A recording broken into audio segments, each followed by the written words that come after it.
Good day, class. Let's go ahead and start our discussion of Chapter 4 with Alfred Adler. In many ways, Adler's theory of personality is the opposite of Freud's. Freud viewed individuals as constantly in conflict with one another and with society, whereas Adler viewed them as seeking a companionship and harmony. Freud ignored questions concerning life's meaning and the effects of future aspirations on one's life, whereas Adler made these questions a central part of his theory. Freud saw the mind as consisting of different components, often in conflict with one another, whereas Adler viewed the mind as an integrated whole, working to help attain the future goals of the person.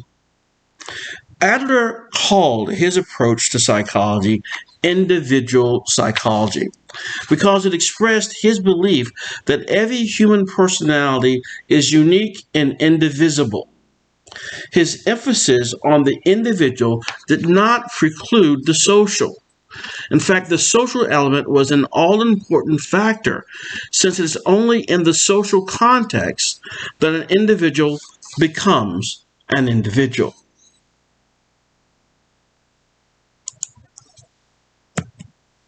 So let's look at some of the learning objectives we hope to obtain during our conversation today and watching the videos as well as meeting in class.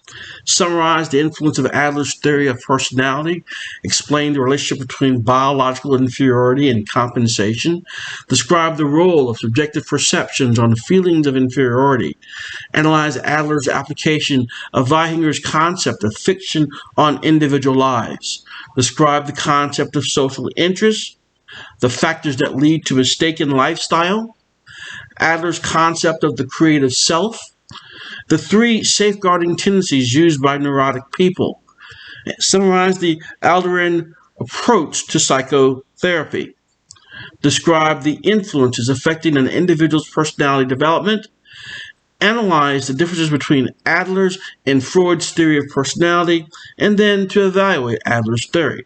So we'll begin reviewing some of these objectives during this short video presentation. So let's look at the biographical sketch.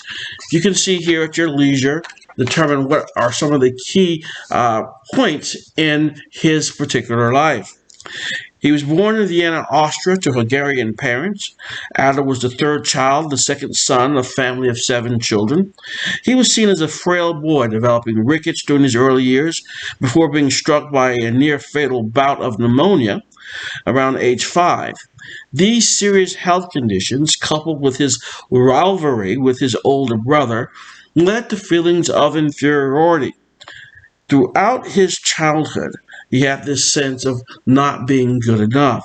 And of course, we know that this inferiority, this major component of his life early on, would have a significant impact on his theories. So Adler believed that these early life experiences were the major factors which drove him to become an excellent physician. 2 years after his graduation from medical school, he married Razia Epstein, a rich Russian girl who came to Vienna to study. She was a particularly liberated and domineering woman with a militant socialist.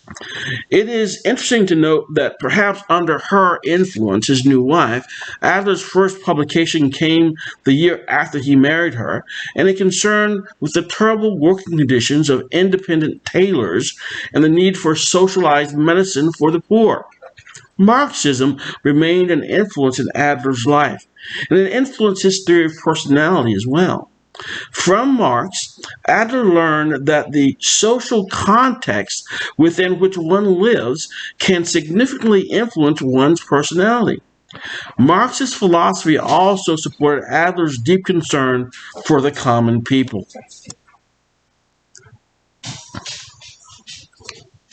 Adler has been considered to be a disciple of Freud, but he vehemently rejected that idea. As Adler stated in 1938, Freud and his followers are uncommonly fond of describing me, this is Adler speaking, describing me in an unmistakably boastful way as one of his disciples, because I had many an argument with him in the psychological group. But according to Adler here, I never attended one of his lectures, and when this group was to be sworn in to support the Freudian views, I was the first to leave it. So there's been some back and forth regard to what actually went on between those two, as well as some of the biographical information from various sources. The textbook differs from other sources I've had access to as well. But we'll just leave it as it is for now. So we first talk about organ inferiority and compensation.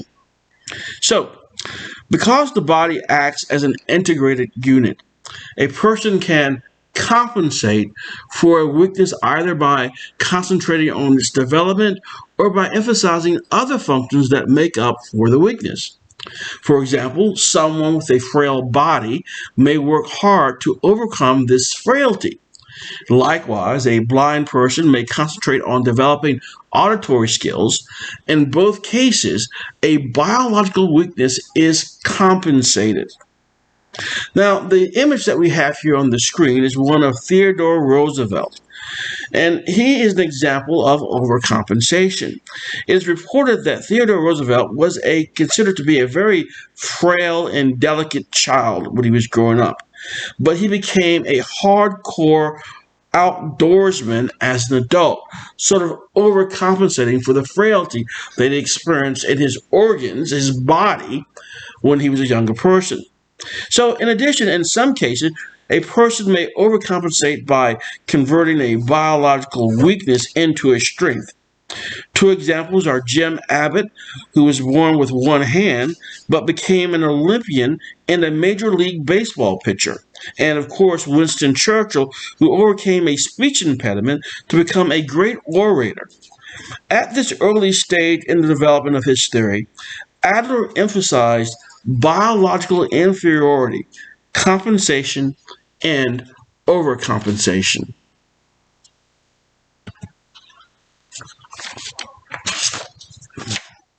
So eventually, Adler shifted his emphasis from actual organ inferiority to a more subjective inferiority, also referred to as feelings of inferiority. Now, compensation or overcompensation was directed toward either a real or imagined inferiorities, the real being the ones which were organic in nature, or the imagined inferiorities, which we're talking about now. So at this point in his theorizing, Adler left the realm of biological sciences and entered the realm of psychology. So anything that caused inferiority feelings was worthy of study. So let's look at the slide more carefully here and feelings of inferiority. We start life off dependent on others entirely for our survival. Thus, we're sort of in an inferior position. We're born that way. We depend on others. This may lead to a desire for power to overcome this innate weakness that we have as part of our makeup. We see this sometimes demonstrated in some other theories out there with Erik Erikson's psychosocial stages of development, where we have the young 2-year-old looking to try to demonstrate some sense of autonomy. If you've ever had to deal with a young infant at that age, they may say something as you try to assist them doing something. No, I can do it. Again, trying to demonstrate they have power, they have autonomy, so they're trying to gain that because they have this sense of inferiority they're trying to get past. So he organized feelings as either masculine, Adler, as either masculine power or feminine weakness. Again, this is the sign of the times of how they organized feelings back then, and so he did the same thing here. He also, however, seemed to suggest that sexuality as more being fluid and psychological than the biological type of sex that we saw discussed during Freud. So the striving for power to gain this, overcome this inferiority was called the masculine protest. Now, the masculine protest occurs in any culture where power is associated with males and weakness with females. So what we're saying here, he's sort of identifying this thing here as a cultural phenomenon. So any culture where females are perceived as powerful, the situation is reversed and there is a feminine protest. So for Adler, then, sexuality was important because of what it symbolized within a culture rather than because of its biological gender differences. So he also wanted to avoid gender expectations and gender roles. Adler thought it would cause conflict by having these hard-coded types of gender expectations and roles in society. So let's continue our conversation a little bit more here by going a little bit more into this ideas of feelings of inferiority. So now we have these feelings of inferiority, sort of a psychological idea here. All right. So these feelings of inferiority can serve as a motivation, like for this athlete and this image that we have here. This athlete may now be more motivated to train harder after a humiliating defeat or a vicious defeat. She put up a great effort, but yet she came on the short end. So after this humiliating defeat, this feeling of inferiority may serve to motivate her to a higher level of training and ultimate performance. But it doesn't always work out that way. They can also create sort of a neurosis that if it doesn't go according to plan, where she has now built up this inferiority complex. Now, in addition to this idea of feelings of inferiority, Adler also would later propose that we seek a striving for superiority, a goal of perfection. So it is not just about overcoming or compensating for inferiority, but for striving for a perfection. So he added to his theory that we seek this superiority, and it is a fundamental fact of life that we do so. He also added that this could lead to a superiority complex as well, where there is too much focus on this, ignoring the needs of others. Then we have Weihinger and fictional goals and lifestyles. So here, we have Weihinger's major premises were the following. 1. We can only be certain of sensations, that is, the subjective conscious elements provided by our sensory stimulation and the relationships among them, because we experience the physical world only indirectly through sensations. So we do not experience the world directly by any stretch of the imagination. We have to have it filtered through the sensations that go through our various organic mechanisms. 2, the second premise is this, and a very important one. In order to make sense of our sensations, we invent terms, we invent concepts, and invent theories that give them meaning. And that's an important idea. So according to Weihinger here, such inventions or fictions make all of civilized life possible. Thus, although the fictions by which humans live are figments of the imagination, they have great practical value. So we can only be certain of certain things, okay? Because again, we're not experiencing them directly, but we make them real. We treat them as real, and they become practically quite relevant for us, okay? Because of that. So coupled with feelings of inferiority, a child's worldview will determine his or her final goal, or what they refer to as fictional finalism, and also determine his or her lifestyle.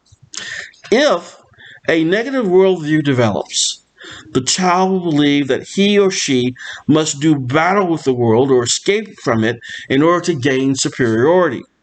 Here, the goal will be to dominate, to defeat, okay, to destroy, or to withdraw, as you have this negative worldview. If a positive worldview develops, the child will believe that he or she must participate in the world in order to gain superiority. Here, the goal will be to join in, to create, to love, or to cooperate. And you can see how these type of terminologies would describe someone's personality. So either type of the worldview can manifest itself in a number of lifestyles. In turn, these lifestyles can manifest themselves into a number of professions, things that you choose to do, decisions that you make by what occupations you get into. For example, as it says in the textbook, a person with a negative worldview may become a ruthless business person or politician, a criminal or hermit, or a domineering parent, teacher, or spouse. A person with a positive worldview may become a loving parent, spouse, teacher, physician, social worker, artist, writer, philosopher, theologian, and so on, whose goal is to improve the human condition. So the individual here invents a worldview and derives a final goal or a guiding self-ideal from that worldview, something that will help guide them. The individual then invents a lifestyle as a means of achieving that goal. All of this invention implies a great deal of personal freedom. An implication we'll go explore further when we discuss the creative self. We'll stop there for now.